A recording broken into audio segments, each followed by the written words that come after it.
में गरीब माँ की भूख।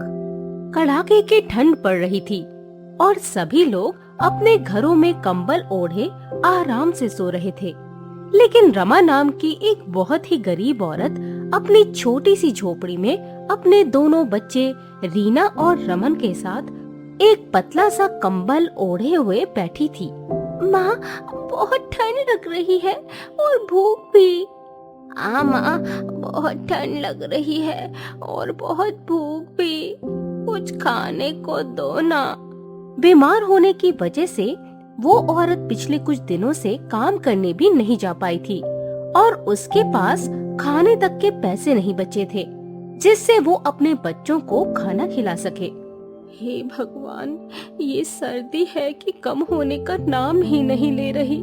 ऊपर से मेरी तबीयत ठीक न होने की वजह से मैं काम पर भी नहीं जा पाई। बच्चों के पास पहनने के लिए गरम कपड़े तक नहीं है और ना ही खाना।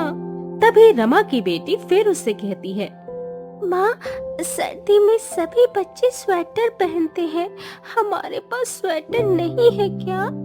बोलो ना माँ, आप हमें क्यों नहीं पहनाती?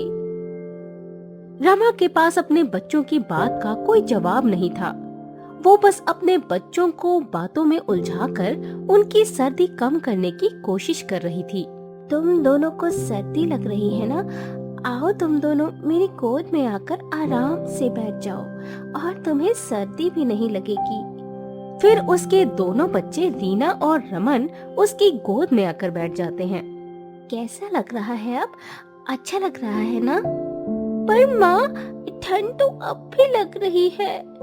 हाँ माँ, अब भी ठंड लग रही है, पर आपने तो कहा था ठंड नहीं लगेगी। तुम दोनों एक काम करो, अपने दोनों हाथों को जोर जोर से रगड़ो, फिर देखना सर्दी कैसे भागती है। माँ, सच? माँ, सच? हाँ, मुझ। और वो दोनों बच्चे अपने हाथों को गर्म करने के लिए जोर से रगड़े जा रहे थे और उन्हें भूख भी लग रही थी। माँ, बहुत भूख लगी है, कुछ खाने के लिए दो ना। माँ, मुझे भी भूख लगी है। उससे अपने बच्चों की हालत देखी नहीं जा रही थी और वो बीमार हालत में ही इतनी कड़ाके की ठंड में घर से निकल जाती है और अपने मालकिन के यहाँ पहुँच जाती है। मालकिन, मालकिन दरवाजा खोलिए। तभी उसकी मालकिन आकर दरवाजा खोलती है। तू इतनी रात गए यहाँ क्या कर रही है? वो मालकिन, बच्चे 2 दिन से भूखे हैं, उन्होंने 2 दिन से कुछ नहीं खाया है। अगर थोड़ा बहुत खाना मिल जाता तो आपकी बड़ी मेहरबानी होती।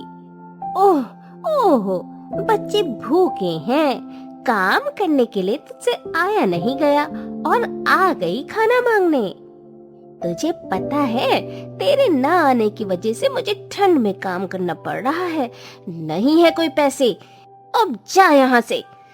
रमा की मालकिन उसे धुतकार कर निकाल देती है जिससे वो बड़ी दुखी हो जाती है और वो वहाँ से भी निराश मन से चली जाती है।